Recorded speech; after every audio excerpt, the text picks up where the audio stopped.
నమస్కారం. శ్రీ భ్రమరా టౌన్షిప్స్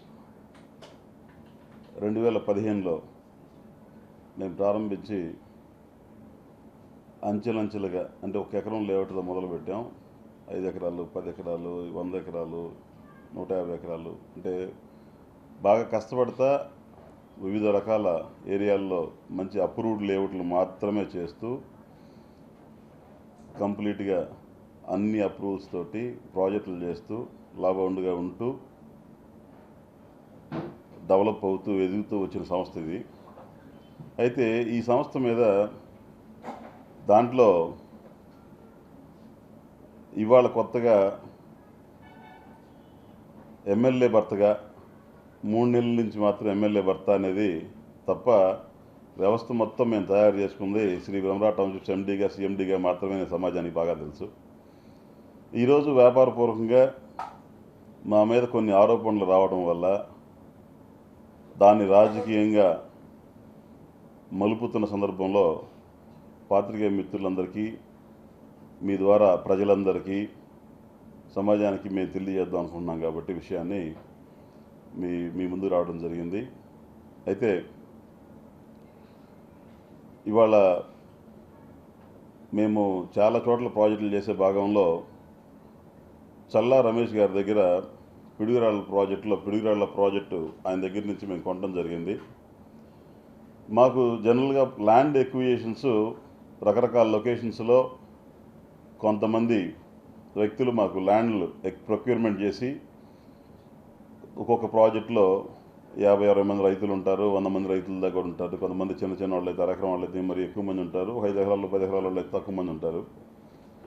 అలా ల్యాండ్లు ఎక్వైర్ చేసి వాళ్ళు అగ్రిమెంట్లు రాయించుకోనో లేదా రిజిస్ట్రేషన్ చేయించుకోనో లేదంటే తాకట్లు పెట్టో ఓవరాల్గా వాళ్ళు మా ప్రాజెక్టులు అమ్మి ప్రాజెక్టు మనం మార్కెటింగ్ చేయడం ద్వారా వచ్చే డబ్బులతో వాళ్ళకి డబ్బులు కట్టి వాళ్ళ చేత మనం ల్యాండ్లో రిజిస్ట్రేషన్ చేయించుకుంటూ వెళ్తూ ఉంటాం.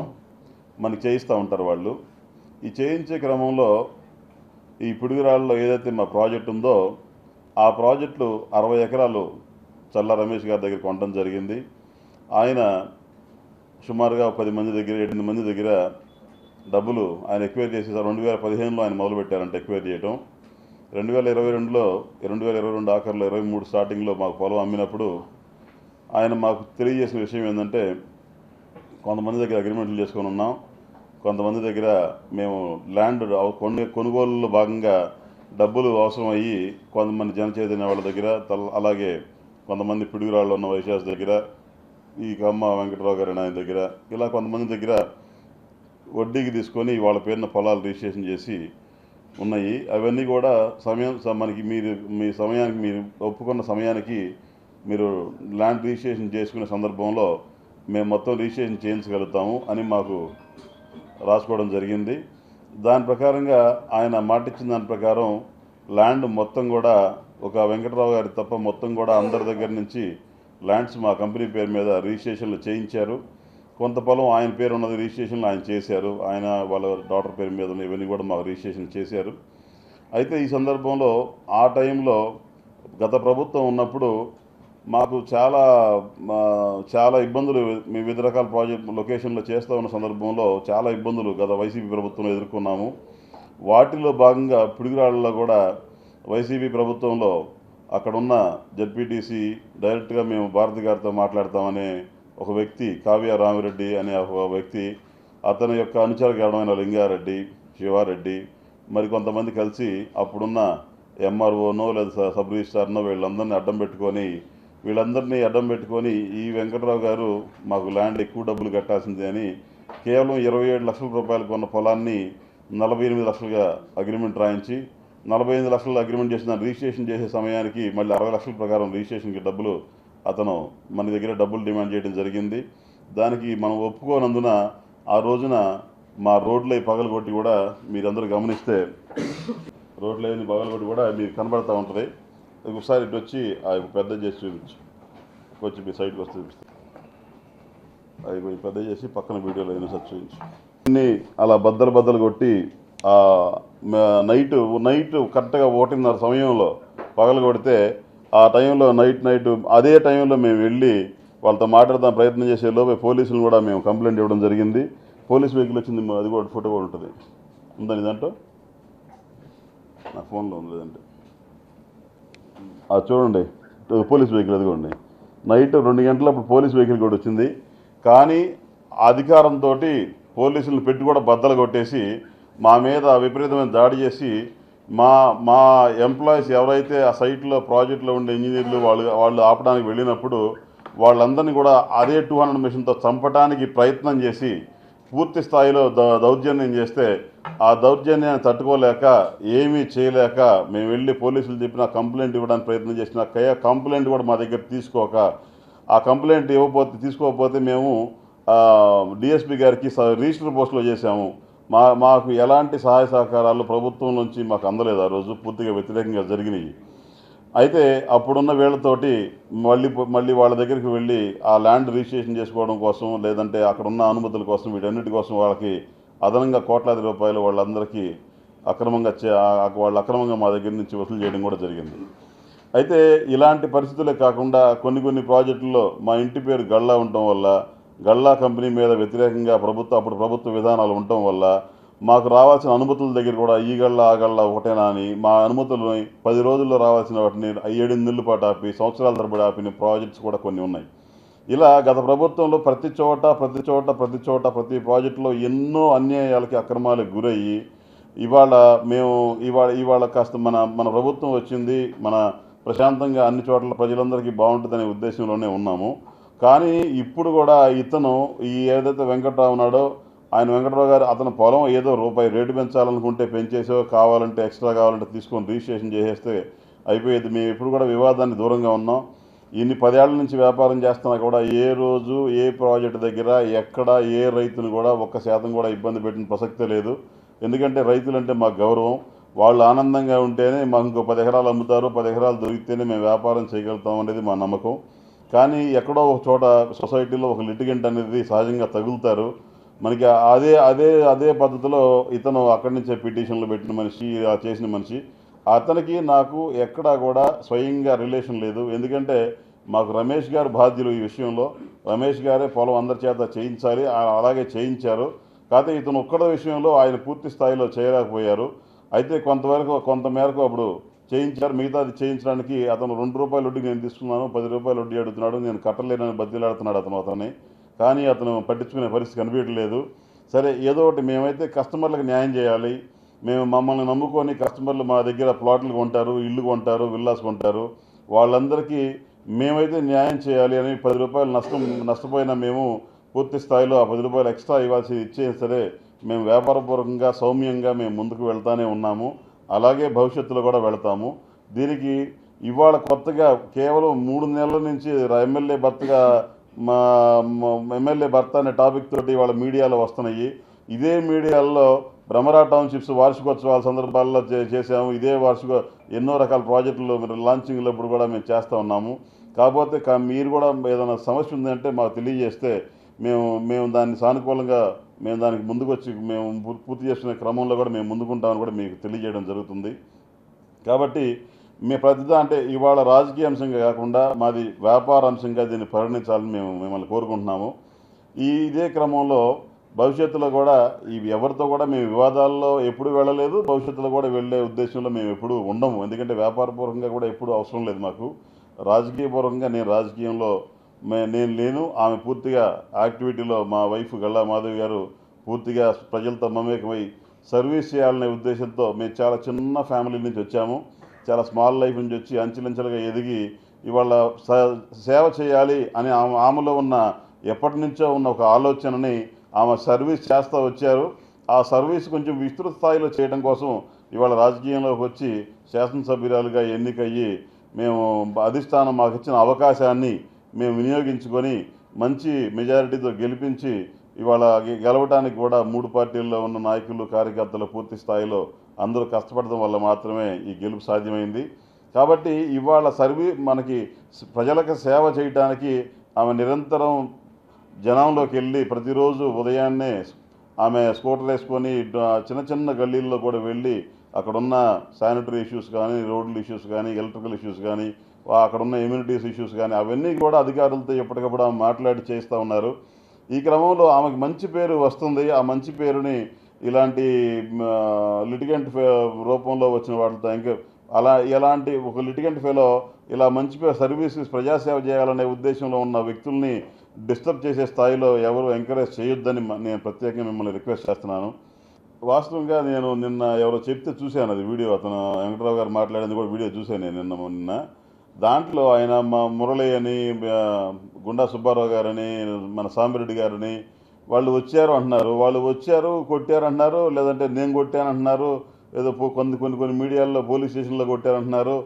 ఎక్కడైనా నాకు అంటే కంప్లీట్గా పాత వైసీపీ ప్రభుత్వంలో అతను ఎలాంటి అసందర్భం అంటే వాళ్ళకి ఎలా పూర్తి స్థాయిలో అన్యాయంగా చేశాడో ఇప్పుడు కూడా అదే ప్రయత్నం చేస్తున్నాడు అతను.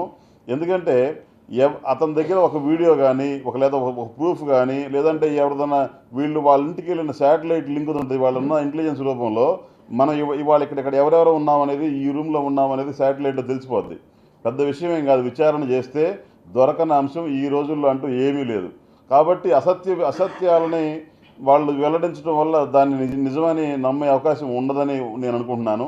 కాబట్టి ఇక్కడ నెక్స్ట్ కేసు అంటారా, ఇప్పుడు ఈ కాన్స్టిట్యున్సీలో చాలా జరుగుతూ ఉంటాయి. అవి పోలీసులు క్రైమ్స్ జరుగుతూ ఉంటాయి, పోలీసులు చూసుకుంటారు. అవి పోలీస్ క్రమంలో వాళ్ళు ఏదైనా అక్కడ ఏదైనా జరిగి ఉండొచ్చు. అది మా సబ్జెక్ట్ సంబంధం లేని విషయం. అది మాకంత అవసరం లేదు బేసిక్గా. ఎందుకంటే పొలం అవసరమైతే 10 రూపాయలు వదిలించుకొనైనా మేము రిజిస్ట్రేషన్ చేసుకుంటాం, కానీ ఒకళ్ళని కొట్టాల్సిన అవసరం మాకు లేదు. ఇంకా చెక్ అనేది మామూలుగా అతనితో అగ్రిమెంట్ రాసుకున్నప్పుడు మనం చెక్స్ ఇష్యూ చేయడం జరిగింది. చెక్స్ ఇష్యూ చేసేటప్పుడు పలానా టైంలో వేసుకోండి అంటే 27 లక్షలు కొన్నది 45 లక్షల ప్రకారం అగ్రిమెంట్ రాశారని చెప్పే కదా. దాంట్లో టైం షెడ్యూల్స్ బట్టి ఇచ్చిన చెక్స్ని అతను డిజానర్ చేయడం కోసం, లిటిగెంట్ ఫెలో డిజానర్ చేయడం కోసం చేశారు. ఇలా మేము ఆ రోజు రమేష్ గారితో మళ్ళీ మాట్లాడి, ఎందుకంటే ఇలా డిజానర్ చేయించారు, రమేష్ గారు మాట్లాడి, కమిట్మెంట్ రమేష్ గారిది మాట్లాడి, డిజానర్ చేశారు ఏంటండి, అలా చేయకూడదు కదా, డాక్యుమెంట్ ఇన్వాలిడ్ అయింది మళ్ళీ అంటే డైరెక్ట్ రిజిస్ట్రేషన్ పెట్టిస్తానని చెప్పేసి వెంటనే రిజిస్ట్రేషన్ పెట్టించారు. రిజిస్ట్రేషన్ పెట్టిన రోజు అతనికి మొత్తం బ్యాంక్ ద్వారా ఆర్టీజీఎస్ కొట్టి డబ్బులన్నీ కొట్టి మనం అది రిజిస్ట్రేషన్ చేయించుకున్నాము. ఆ రిజిస్ట్రేషన్ చేసుకునే క్రమంలో అతని పేరున డాక్యుమెంట్ అడంగులు పూర్తిగా లేకపోవడం వల్ల 1 ఎకరం ఆగిన మాట వాస్తవమే. రేపు డెవలప్మెంట్ అది అడంగుల్లో ఎక్కిన తర్వాత రిజిస్ట్రేషన్ చేసుకుంటామని చెప్పాము. మనం చేసుకొని వస్తే ఏ రోజైనా మనం రిజిస్ట్రేషన్ చేసుకోవడానికి సిద్ధంగానే ఉన్నాం దాని విషయంలో. అప్పటి వైసీపీ నాయకులతో కుమ్మక్కయ్యి రోడ్లు పగలగొట్టి సబ్ రిజిస్ట్రార్ని లేదంటే మన ఎంఆర్ఓని వాడుకొని ఇతను చేయటం వల్ల సబ్ రిజిస్ట్రార్ కూడా సస్పెండ్ కూడా అయింది ఆ రోజున. ఆ రోజు మాకు సహకరిస్తే మా రోడ్లు పగులుతాయా? ఆ రోజున మాకు వ్యవస్థ సహకరిస్తే మా రోడ్లు అప్పు రోడ్లు తీసుకుని రోడ్లు పగులుతాయా? మాకు సహకరిస్తే వీళ్ళందరికీ అన్యాయంగా నేను డబ్బులు కడతానా? మాకు సహకరిస్తే 27 లక్షల కొరపాలని 60 లక్షల చొప్పున నేను డబ్బులు కడతానా? అతనికి సహకరించినట్ట, నాకు సహకరించినట్ట? మీరు అర్థం చేసుకోండి ప్రజలందరూ కూడా ఎవరికి సహకరించినట్టు. ఎందుకంటే న్యాయంగా మేము 100% న్యాయంగా వెళ్తాం, మేము ధర్మంగా వెళ్తాం. ఎందుకంటే మా కస్టమర్ల యొక్క శ్రేయస్సు, మమ్మల్ని నమ్ముకున్న మార్కెటింగ్ వ్యవస్థ నమ్మకం మాకు చాలా ముఖ్యం. దానికోసం మేము 10 రూపాయల నష్టానికి ఎప్పుడూ సిద్ధంగా ఉంటాం. ఇక్కడ నేను మీకు ఇంత ముందే తెలియజేసిన పద్ధతిలో ఆ ల్యాండ్ మొత్తం రమేష్ గారు కొనడం జరిగింది. కొంతమంది ఎవరైనా ఫైనాన్స్ తీసుకోవడం కోసం వాళ్ళకి రిజిస్ట్రేషన్ చేసి డబ్బులు తీసుకోవడం, రైతులు కట్టడం జరిగింది. ఆ కట్టిన క్రమంలో ఆ పొలం మొత్తం మాకు అమ్మినప్పుడు మేము వాళ్ళ డబ్బులు కట్టి రిజిస్ట్రేషన్ చేసుకోవడం జరిగింది. ఇతను ఒక్కటిది తప్ప. కమ్మా వెంకటరావుతో మాకు వివాదం లేదు, అసలు ఏ రోజు లేదు. ఆ రోజు లేదు, ఈ రోజు లేదు. అతనితో మాకు ఎలాంటి వివాదం లేదు. నాకు న్యూస్లో చూసిన తర్వాతే మాకు రమేష్ గారితో కాంట్రాక్టు, రమేష్ గారికి మాకు కూడా ఏం వివాదం లేదు. మాకు జనరల్గా 100% మేము లీగల్ ఒపీనియన్స్ అవన్నీ తీసుకున్న తర్వాత వెళతాం. భూమి విషయంలో ఎలాంటి లీగల్ ఇష్యూ లేదు. కేవలం లిటిగెంట్ ఫెలో అనేది అప్పుడు అర్థం కాలేదు మాకు అతను.